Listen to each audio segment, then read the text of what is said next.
enchaîne avec Panda Detective Agency, le premier tome qui est sorti il y a déjà quelques temps chez Mangetsu. Tanja, tu l'as lu?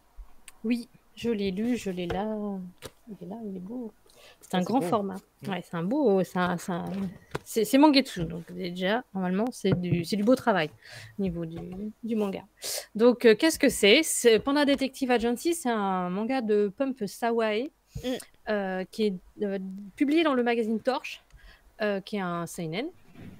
Et qu'on doit un autre manga qui est sorti pareil chez Mangetsu cet été, c'est Tout au bout du quartier. Ah oui. Ah, donc c'est un mangaka qui est plutôt nouveau, mais qui est plutôt pas mal aussi. Alors de quoi ça parle? Alors c'est un petit peu bizarre. En fait, il y a une maladie qui est incurable et qui est partout sur Terre, qui s'appelle la métamorphie, qui est donc les êtres humains qui deviennent soit des animaux, soit des végétaux. Petit à petit, ils se transforment et c'est une maladie, c'est incurable. Une fois que ça a commencé, c'est fini en fait. Chaque personne ressent en fait l'attrait en fait de leur nouvelle vie, des autres animaux qui sont ou des autres plantes. Et en fait, lentement, tu te transformes petit à petit comme ça. Et en fait, le héros, c'est celui qui est sur la couverture, qui s'appelle Anda, qui va se transformer donc en panda. Voilà, là, sur l'image, on voit qu'il a déjà des gros yeux noirs et des petites oreilles de panda. Mais comme c'est assez lent, en fait, il va pas tout de suite se transformer.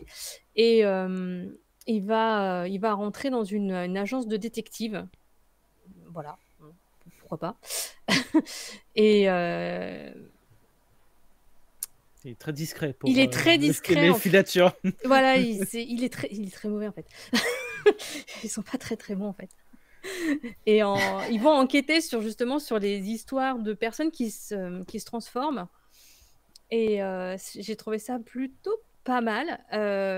C'est un premier tome, donc on avance petit à petit dans l'histoire, mais on tâtonne un peu parce qu'en fait, même eux, en faisant leurs enquêtes, on apprend un petit peu ce que c'est que cette maladie et ce que ça cause, et surtout ce que ça cause chez les gens, parce qu'en fait, ils sont tiraillés par l'envie de rester humains et tiraillés par l'envie de devenir cette nouvelle chose qu'ils sont en train de devenir, c'est-à-dire soit une plante, il y en a un qui va devenir ça me rappelle un peu Full Night.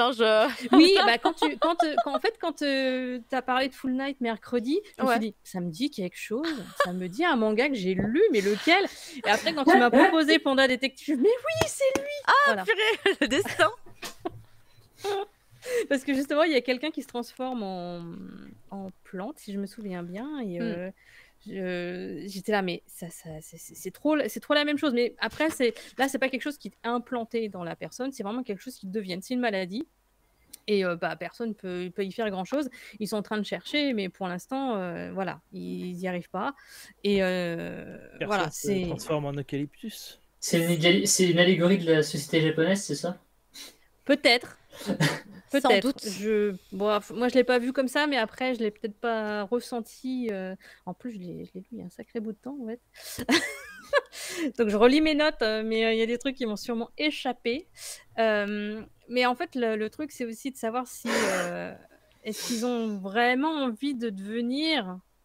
Parce que lui, par exemple, il va devenir un panda. Est-ce qu'il a vraiment envie de devenir un panda, en vrai? Voilà, est-ce qu'il sera tout content, en fait, de manger son petit machin, tranquille? Moi, j'avais bien aimé, c'était l'histoire avec... c'était des frères, là, ou des amis, en fait. Ah si, celui-là avec le dauphin. J'avais trouvé ça avec un nageur qui va devenir un dauphin, en fait. Et j'avais trouvé ça... Il y a des passages vraiment assez poignants, en fait, parce que tu te mets à la place des gens où tu te dis, bah, ils ont vu... Si tu avais, je sais pas, quelqu'un de ta famille ou un ami qui allait se transformer et que tu allais plus jamais revoir parce que tu vas plus pouvoir communiquer, c'est un arbre, tu vas pas communiquer avec un arbre, tu vois. Oui. Donc, tu peux l'arroser. Hein? Tu peux l'arroser. Ah, sérieux. Alors, techniquement, il va sûrement survivre plus longtemps que toi. Hein. Tu te transformes, c'est vrai que tu te transformes en comment, je sais plus, moi. Ah si, t'as aussi des insectes. C'est chelou. Moi, j'ai bien aimé, personnellement. C'est chelou, mais sympa. Les dessins sont aussi... moi, j'aime aussi beaucoup, sont très... c'est très simple, mais en même temps super intéressant. Après, j'ai envie de dire, on n'est pas prêt d'avoir la suite parce que c'est en pause au Japon. Donc moi, je suis un petit peu, j'aimerais bien voir la suite, mais malgré tout, c'est en pause. Donc il va falloir être patient à mort pour avoir la suite. avoir la suite, surtout qu'à la fin, je dis pas ce qui se passe, mais on apprend un truc et on fait. C'est bon. T'as envie de balancer ton truc. Bah, elle vient de nous dire que le titre était sympa et maintenant elle nous dit mais en fait vous aurez peut-être pas la suite et tout hein. Et en plus c'est un cliffhanger. En fait, d'après ce que j'ai compris, c'est que l'auteur il est en pause. Donc, bah oui, j'imagine bien. C'était il y a 6 mois, peut-être qu'il a repris depuis. Ouais, mais c'est un truc particulier. Tom Sawyer, en fait, il est malade. Oui, voilà, il est malade. Mais c'est un truc lourd, hein. C'est genre un machin qui te cloue. Hein. Ah, merde. Peut-être aussi, du coup, peut-être que c'est pour lui une façon aussi de parler de sa maladie. Hein. Oui. C'est possible. Oh, ça prend tout son sens. C'est pas impossible, hein, ouais. Ça serait pas la première fois. Il y avait pas un auteur récemment qui avait fait ça et qui avait stoppé sa série au tome 6 ou 5. C'était chez Comico. Oh, il y en a plusieurs, mais... Bah alors là, ça me dit rien, mais si tu le dis. Somalie, l'esprit de la forêt. Hein. Ah oui, le Somalie, ouais. Je savais pas. Il y a Earthgear aussi chez Kiyo. Ah ouais, Earthgear. Je sais pas si ouais, mais l'auteur racontait pas sa maladie à travers Ardir. Hein. Non, je pense pas. Parce que Somalie, c'était ça en fait. C'est surtout que le mec, en fait, c'était le personnage qui s'effrite et qui a plus beaucoup de temps à vivre. C'était techniquement, en fait, une transposition de l'auteur lui-même, quoi. C'est un peu quand t'apprends ça, mais voilà. Là, pour le coup, je sais pas pourquoi. Ça serait quoi sa maladie parce que pour le rapport au panda, peut-être qu'il a écrit avant d'ailleurs. Hein, autant, c'est pas. Non, mais après, ça peut être effectivement ça peut être une allégorie de la mort aussi. Hein. Même si tu te enfin, c'est de la réincarnation si tu veux. Hein, ouais, c'est vrai. Hein. Donc c'est aussi. Sans mon arbre, t'espères qu'il y a tes potes qui te fileront de l'engrais, mais à part voilà, ça. c'est ça, voilà. à part ça. Quand tes plans de vie Pour changent ton anniversaire, radicalement. je t'ai filé du NPK. Allez hop, c'est cadeau.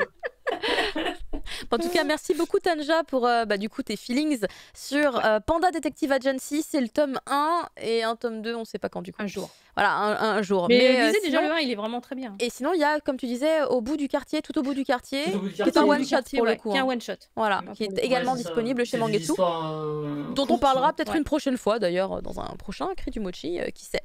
Voilà, puis du coup, maintenant on va pouvoir passer à du. Me suis trompée de touche ou quoi? Ah oui, voilà, non, c'est bon, pardon. Attends, je sais plus ce que je fais. On va parler de light novel parce que Prof Isekai.